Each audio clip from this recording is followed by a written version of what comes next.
Boa tarde a todos, meu nome é Lucas Fati e o meu trabalho é a análise do Objetivo de Desenvolvimento Sustentável número 10, o direito à educação como um instrumento de redução das desigualdades sociais. E nesse trabalho eu procurei então analisar a ODS número 10, aprovada em 2015 pela ONU na sua Agenda 2030, e a sua relação com o direito à educação no âmbito brasileiro. Esse objetivo ele consiste na redução das desigualdades entre os países e dentro deles. E a ideia dessa pesquisa é demonstrar que o direito à educação pode servir como uma ferramenta fundamental para a redução das desigualdades sociais. Mas antes de abordar especificamente a ODS número 10, eu gostaria de expor um breve panorama geral de como que esse direito à educação está previsto na Constituição Federal Brasileira. E da combinação dos artigos 6º e 205 da Constituição Federal, decorre o entendimento de que o direito à educação é um direito fundamental.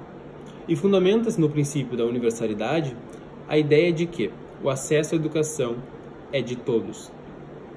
O próprio texto constitucional considera o acesso à educação básica obrigatória e gratuita dos 4 aos 17 anos de idade, garantida a gratuidade da oferta para todos os que a ela não tiverem acesso na idade própria.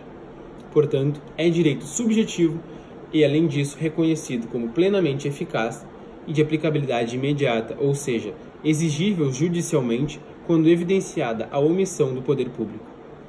Posto isso, no intuito de apresentar esse breve panorama geral, eu vou destacar alguns dos artigos da Constituição Federal que trazem o direito à educação e que eu considero como principais. Eu dou um primeiro destaque para o artigo 6º da Constituição, que traz um rol de direitos sociais, e nesse artigo foi pela primeira vez os direitos sociais, através desse artigo, pela primeira vez, os direitos sociais puderam ser considerados como de fato fundamentais. Apesar de nas constituições anteriores já haver alguns direitos constitucionais, alguns direitos sociais previstos, só na Constituição de 88 é que esses direitos foram realmente considerados direitos fundamentais.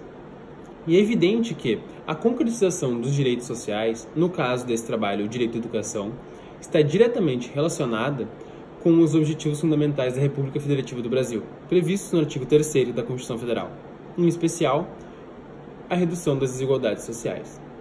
A educação como um direito de todos, nos termos do artigo 205 da Constituição Federal, deve ser entendida como o pleno desenvolvimento de suas funções mentais e a aquisição de conhecimentos, bem como dos valores morais que correspondem ao exercício dessas funções, até a adaptação à vida social atual.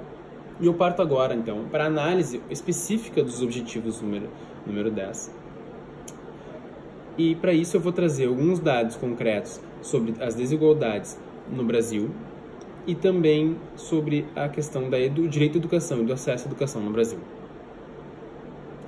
Em 2015, então, a ONU aprovou a Agenda 2030, composta por 17 Objetivos de Desenvolvimento Sustentáveis, que devem ser alcançados até o final de 2030, com a finalidade de proporcionar uma vida mais digna para a população mundial. E eu destaco que, no texto da atual Constituição Federal Brasileira, a redução das desigualdades sociais consiste em um objetivo fundamental da República Federativa do Brasil, presente no artigo 3º, inciso 3º. Portanto, muito antes da Agenda 2030 proposta pela ONU, a Constituição brasileira já estabelecia entre os seus objetivos a necessidade de reduzir as desigualdades sociais e regionais. O conteúdo desse dispositivo demonstra o caráter dirigente da Carta Magna e, além disso, exige-se a intervenção direta do Estado para a concretização desses objetivos. E nesse ponto eu destaco novamente a promoção de uma educação de qualidade disponível a todos. Em que pese essa previsão constitucional, a realidade da educação brasileira não é tão animadora. E primeiro eu gostaria de expor alguns dados acerca da desigualdade de renda e depois eu vou demonstrar a sua relação com os índices educacionais do país. E a primeira pesquisa, cujos dados eu vou expor, ela considerou o rendimento médio dos trabalhadores com 16 anos ou mais em trabalhos formais ou informais conforme o sexo e a cor ou raça. No intervalo de 2012 a 2016, a diferença salarial entre homens e mulheres, sendo que, em 2012, uma mulher recebia... de 2012 a 2016, reduziu-se a diferença salarial entre homens e mulheres, sendo que em 2012 uma mulher recebia cerca de 73,3% do que um homem. Em 2016, alcançou-se o percentual de 76%. Todavia, no mesmo período, houve um aumento nas diferenças de rendimentos entre uma pessoa preta ou parda e uma pessoa branca. Em 2012, uma pessoa preta ou parda recebia, em média, 57,6% do que uma pessoa branca. Já em 2016, passou a receber, em média, 55,3%. Pode-se afirmar que essa desigualdade no rendimento médio tem como fundamento uma de suas causas, a diferença no nível de escolaridade da população brasileira. No ano de 2016, a taxa de analfabetismo era de 7,4% entre os homens e 7% entre as mulheres.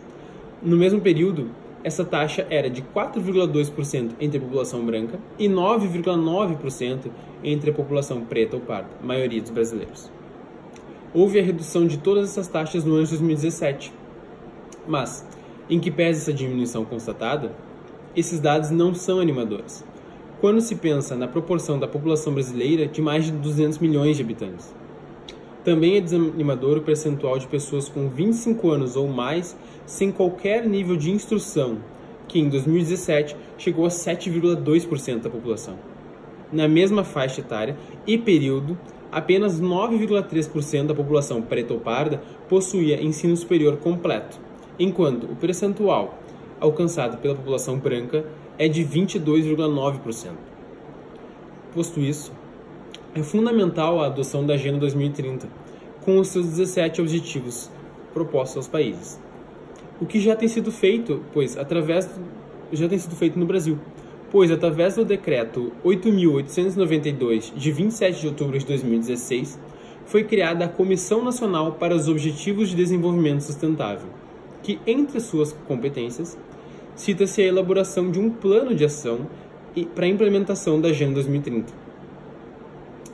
Ademais, evidencia-se que o direito à educação, que uma educação de qualidade é uma ferramenta crucial para o cumprimento desses objetivos, em especial para a redução das desigualdades sociais. E eu concluo com a ideia de que, apesar de toda essa previsão teórica na lei, na Constituição e nas resoluções da ONU, de que os países devem buscar a redução das desigualdades sociais, de que o direito à educação deve ser proporcionado a todos, com qualidade, não é o que nós encontramos na realidade brasileira. E está muito longe de ser o ideal, pois, como nós vimos, os índices de analfabetismo são muito altos, as desigualdades entre população branca e população preta ou parda no acesso à educação ainda é muito alto. Mas, talvez, com a adoção dessa Agenda 2030 e com a implementação concreta desses objetivos, nós possamos ver uma melhora nesse panorama. Eu agradeço a todos, muito obrigado.